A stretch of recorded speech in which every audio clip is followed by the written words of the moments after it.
Starting a herbalism journey doesn't have to be expensive or overwhelming. You don't need a huge collection of herbs. You don't need the most expensive tools or the most complicated or extensive course online or in person. You can actually just start with what you have home or what you have around you. And that is the beauty of starting your herbalism journey. Hi, my name is Fedora and I am a budding herbalist, probably just like you. And I recently started my herbalism journey and I am still on this journey. One of my apprehensions when I wanted to start was about the cost of it all. I was like, am I gonna have to buy a whole bunch of herbs? Am I gonna have to buy a whole bunch of books? Because we know that books are expensive, especially if you have been to higher education institutions. You already know books aren't cheap, right? That was one of my apprehensions, as well as how much a course could cost me, right? You will often see courses that are about $3,000, $2,000, and it's like, yeah, I do want to get into herbalism, but I'm not sure if I'm ready to spend $2 right now. And that was my case. And I was like, you know what? There must be a way for me to start without having to break the bank and without having to harm the environment. And today we're gonna dive into this. I'm so sorry, I talk with my hands. I am Caribbean, I'm Haitian. We talk with our hands, we're very expressive. So if it is distracting, I'm sorry, but I'm not sorry because that is who I am. So I'm not sorry, but try to do with that what you may. The first step is actually to change your mindset, right? Because herbalism is not about having the biggest collection of herbs or even about having the most exotic herbs or anything like that, right? If that's what you thought, or that you need even the most expensive herbs or the most expensive tools, it's not about that. It's about connecting with what you already have, learning about what you already have, and honoring what you already have.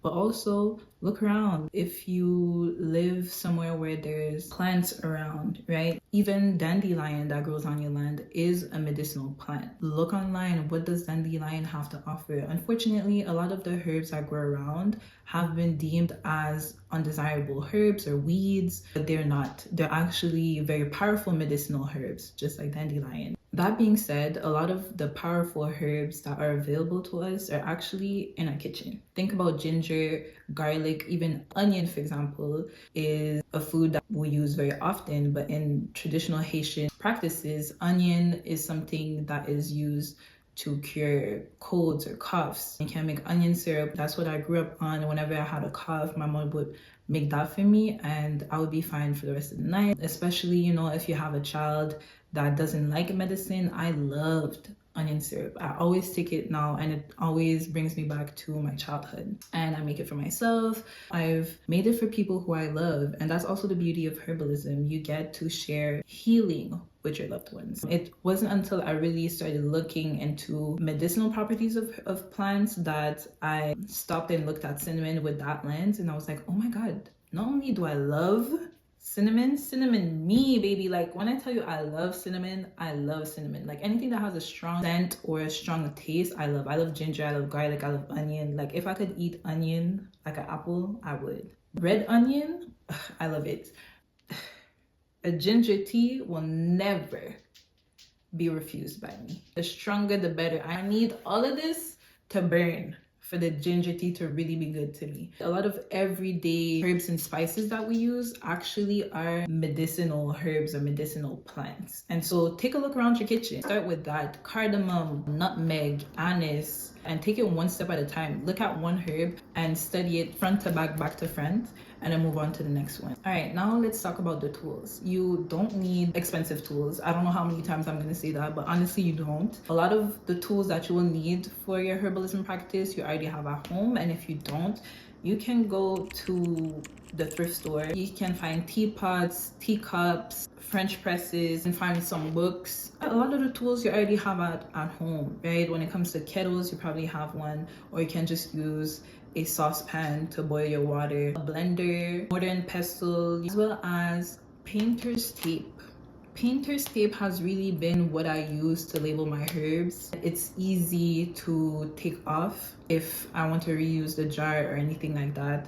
There's no residue that's left on the jar. The same tools that you're lacking, go to your thrift store before going and buying the most expensive thing. Even ask around you, maybe your family, your friends, they have extra ones or stuff that they're not using that they can give to you. If you want to source herbs but don't want to spend a lot of money, or that you're just experimenting with some herbs and you're not willing to commit to, let's say, like 100 grams of herbs or anything like that, you can go to your grocery store, make sure that whatever you're buying is organic. You can start with whatever we use in the kitchen: thyme, basil, sage, onion, garlic, ginger. All of those you can find at your thrift store, at your grocery store, and start with that. I recently purchased a basil plant that was like $5, and I separated it and put it in different pots. Now this is the first time that I'm trying to grow something, and some of it survived, some of it didn't, but the parts that did survive will serve me for a long time. And then when summer comes, because baby, we have been hit snowstorm after snowstorm after snowstorm after snowstorm right now, like it's insane.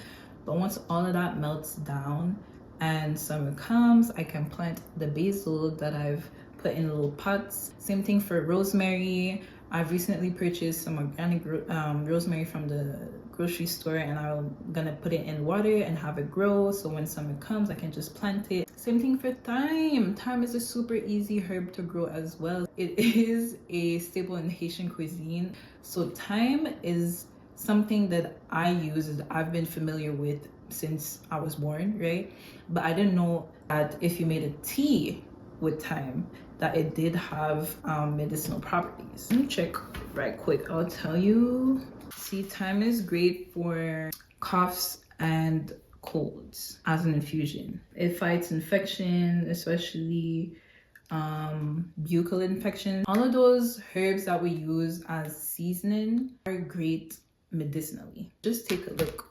Pick one in your cabinet and explore it. You can also check out stores that sell herbs in bulk. It's going to be less expensive for you to buy them in bulk than to buy them in small packs. I always try to shop locally before I go online and purchase something internationally, especially because with herbs, you really want to check the condition of the herb. You want to see if it's the best quality. In the same vein, make sure to hit up your, I want to say, ethnic stores. And what I mean by that is go to your Caribbean market, go to your African market, go to your Asian market, go to your Middle Eastern market. Personally, whenever I need associate, I go to my local Haitian market. If I need cardamom or turmeric that I know will be of quality, I can hit up my Asian or Southeast Asian market. And lastly, the last way for you to source your herbs is to grow your own. There's a lot of information about how to grow your own herbs, and the herbs that we use in the kitchen oftentimes are very easy to grow. You don't need a big space. Even if you live in an apartment, you can just have it out on your balcony or inside if you don't have a balcony, and your house is gonna smell amazing. And once you grow your own, you can then take them, dry them, and store them. You are your own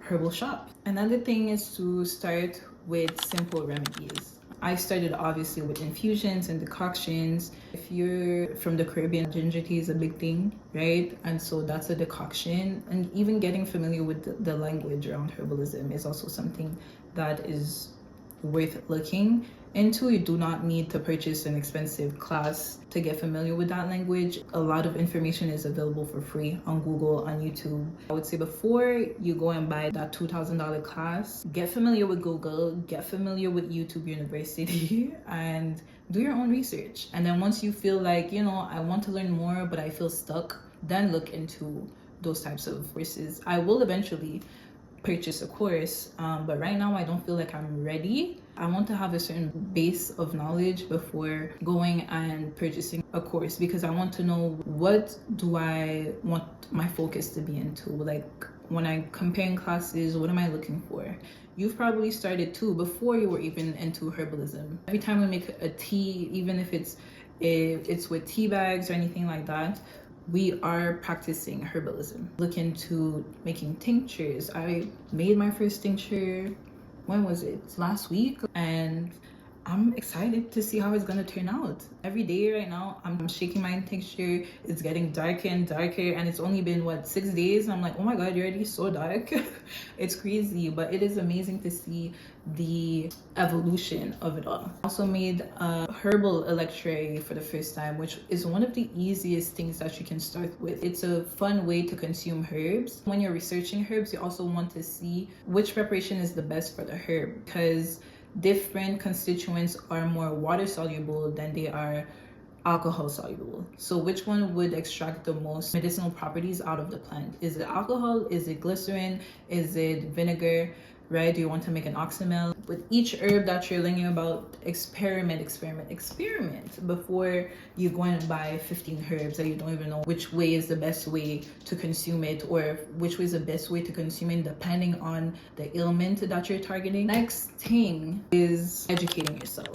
You can start online. You can start with social media. There's a lot of herbalists that are sharing their knowledge for free. YouTube, Pinterest, Instagram, Facebook are great ways to start. Google, PubMed is a free platform where you can find scientific articles. Ginger is a very well-researched herb, as well as turmeric. Bitter melon is a very, very well-researched herb. I got lost in the sauce when it comes to bitter melon. I learned so much. It has, listen, I don't even want to go into it, but go and look into bitter melon, especially if you have diabetes. Bitter melon is also a seed for Haitians, and we use it a lot. It tastes nasty. If you come up to a Haitian and you talk to them about associate, they're gonna be like, bruh, I don't want to hear it because it tastes nasty, but it is such a powerful herb, especially if you have diabetes or skin issues or fever.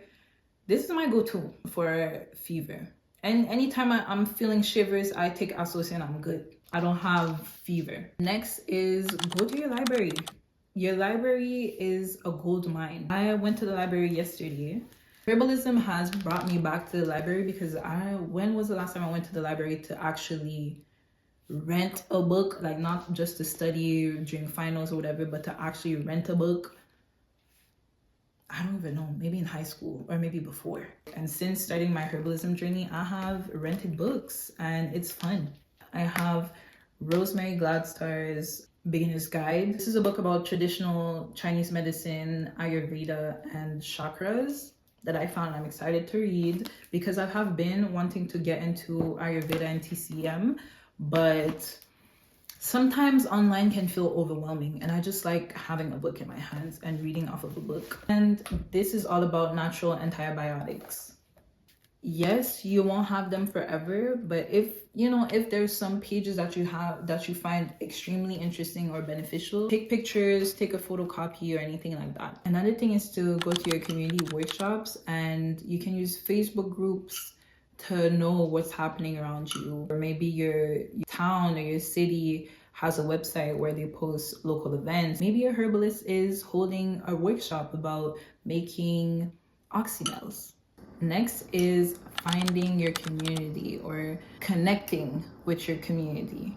Herbalism is not just about plants, it's also about community. It's about the people who you're assisting or the people who, like you, are herbal enthusiasts, right? And plants connect us. And finding people who share the same interests as you when it comes to herbalism is a great way for you to learn and to grow. So that's it. These are some of the ways that you can start your herbalism journey on a budget. So I hope this was helpful.